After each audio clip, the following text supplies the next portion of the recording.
There is a statistic about Houston that when you first hear it is hard to believe, and that when you start to understand the city from the inside becomes the most obvious and the most natural of all the things that can be said about that place. Houston is the most ethnically diverse city in the United States, and, according to several demographic studies, the most diverse in the entire world. Not in the abstract sense in which many large cities have many people from many places. In the concrete and measurable sense that Houston has more than 145 languages spoken regularly within its territory, more than 90 identifiable ethnic groups with active communities, and a percentage of population born outside the United States that exceeds 28%. In Houston, the majority is the sum of all the minorities. There is no ethnic group that constitutes more than 50% of the population. It is a city that arrived at that diversity not through a plan or a policy, but through geography and through economics. The Port of Houston, the largest in the United States in volume of international trade, and the oil and gas industry that for decades attracted workers from every country in the world, created a city that today is the most faithful portrait of what the world actually is. That is the first thing to understand about Houston, to understand why the 2026 World Cup in that city is not simply another tournament at another venue. It is football arriving at the city that most resembles football. Diverse, without clear ethnic hierarchies, with many languages and many cultures sharing the same space with a naturalness that in many other places in the world is still being learned. The stadium where matches are played is NRG Stadium, which during the World Cup becomes Houston Stadium. Houston hosts 7 matches at NRG Stadium, 5 in the group stage, 1 in the round of 32 on June 29th, and 1 in the round of 16 on July 4th. Wikipedia NRG is the home of the Houston Texans of the NFL and has a long history of massive events, including several Super Bowls and the 2016 Copa America. It holds 72,000 people, has a retractable roof that makes it a valid option for any weather, and has a reputation as a first-class event venue that comes from decades of experience organizing the biggest shows in American sport. The matches played there combine 3 of the most popular national teams in the world, with some surprises that are going to make Houston a venue with completely unique moments. On June 14th, Germany against Curaçao from Group E. On June 17th, Portugal against the winner of the Jamaica, New Caledonia, and Congo, playoff from Group K. On June 20th, the Netherlands against the European playoff B winner from Group F. On June 23rd, Portugal against Uzbekistan from Group K. On June 26th, Cape Verde against Saudi Arabia from Group H. On June 29th, the round of 32. And on July 4th, the round of 16. Road trips: Germany, Portugal twice, and the Netherlands in the group stage. Houston welcomes 6th-ranked Portugal, 7th-ranked Netherlands, and 9th-ranked Germany in the group stage matches. Wikipedia 3 of the most important national teams in the history of world football in a city that has active and passionate German, Portuguese, and Dutch communities. The German community of Houston, which historically has been one of the largest in the state of Texas, is going to ensure that the opening match on June 14th between Germany and Curaçao has an atmosphere the NRG Stadium will not have seen in any Texans game.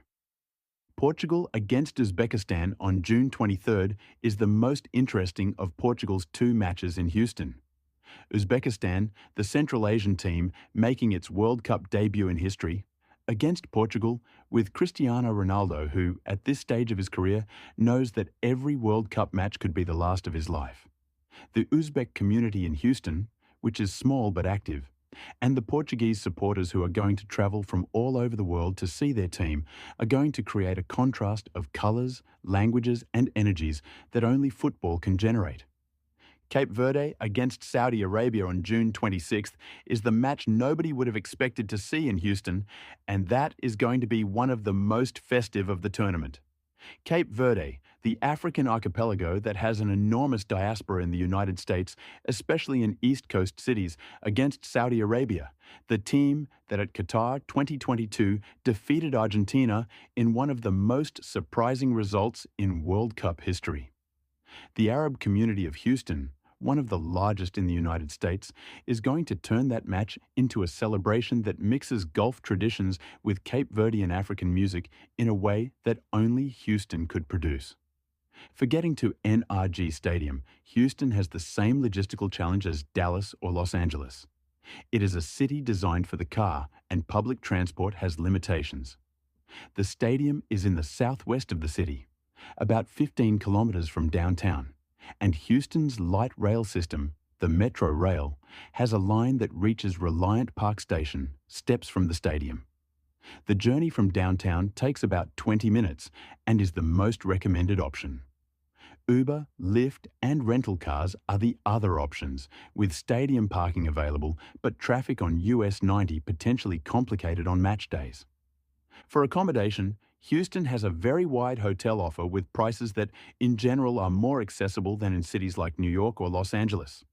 The most recommended neighborhoods are Midtown and the Museum District, which are between the historic center and the stadium, and have good metro rail connections.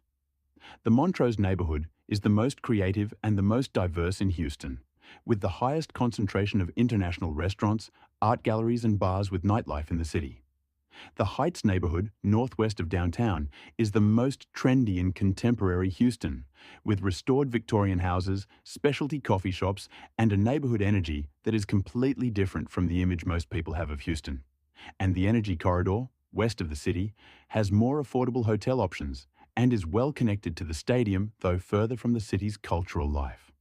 And now the part that is going to most surprise visitors who arrive in Houston with low expectations.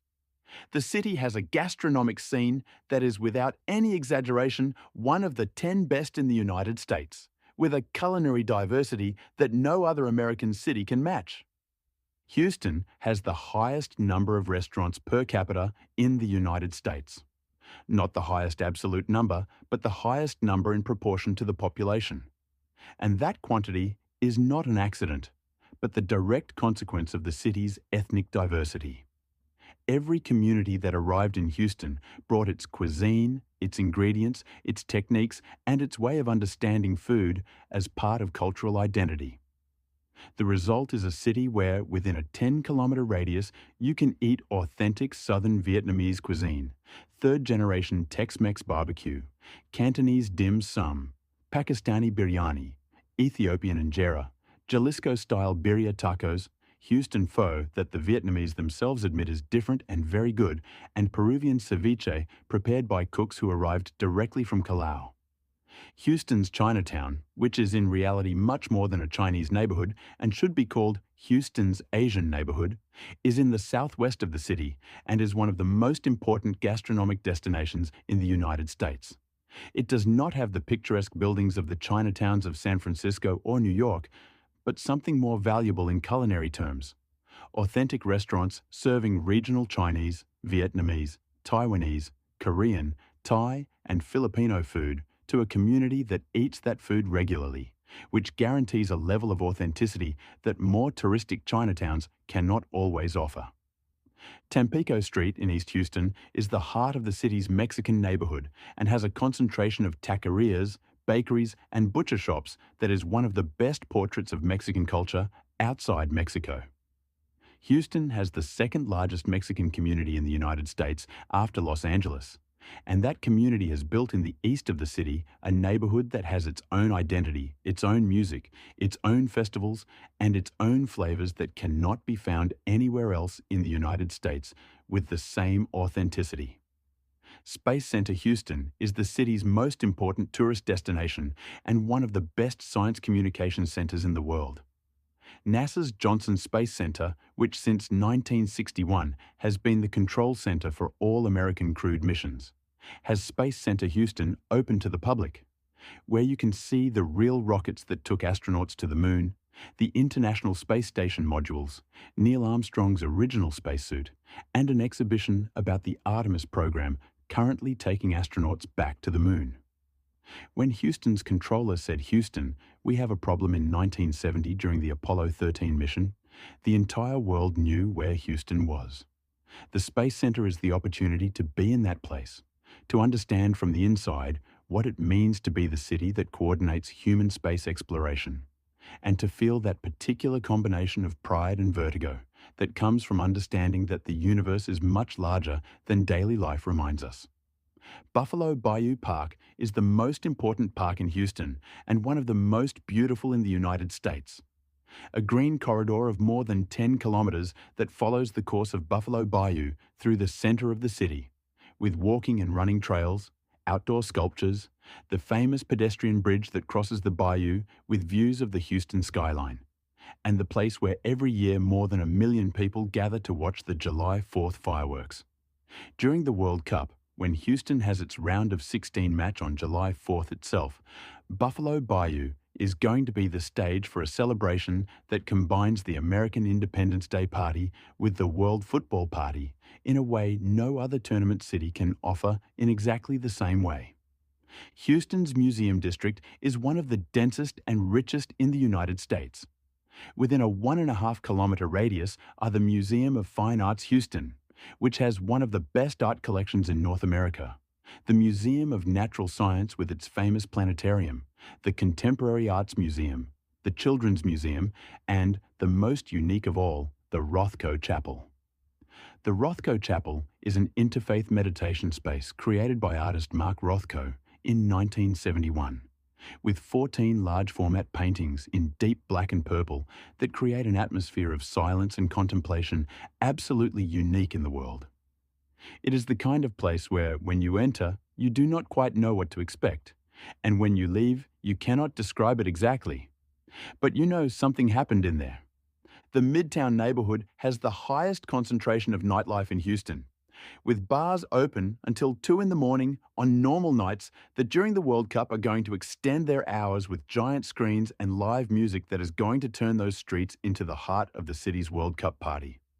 Houston's LGBT community, which has a very important presence in Midtown and Montrose, is one of the largest and most active in the American South, and during the World Cup is going to add a layer of color and celebration to the city that is going to be an essential part of the experience. One last thing that defines Houston in a way few cities can claim: its relationship with the climate. Houston in June and July is one of the hottest cities in the United States.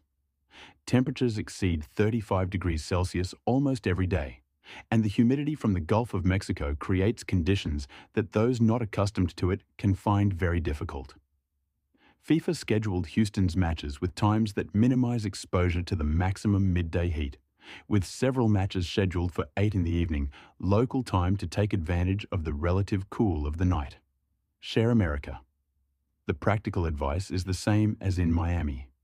Constant hydration, sunscreen, light and light-colored clothing, and deep gratitude for the air conditioning that in Houston operates in absolutely all enclosed spaces with an intensity that can make the indoor temperature 20 degrees lower than outside. Houston is not the most photogenic city in the tournament. It does not have the cinematic beauty of San Francisco or the iconic skyscrapers of New York or the beaches of Miami. But it has something no other 2026 World Cup venue has in the same measure: the authenticity of a city that was not designed to be beautiful or touristic, but that simply built itself neighborhood by neighborhood, community by community, language by language, as the place where people from all over the world arrived to work and stay and put down roots. And that, which in urban planning terms might seem a limitation, in human terms is exactly what football is. Football was not designed to be beautiful either. It built itself pitch by pitch, neighborhood by neighborhood, player by player, until it became the most universal language humanity has produced. In Houston, that language and that city are going to meet in the summer of 2026, and the result is going to be, for those who are there, something completely difficult to describe, but completely impossible to forget. Welcome to Houston, the final venue. The final episode of the World Cup Road. The city that proves that diversity is not a problem, but the solution.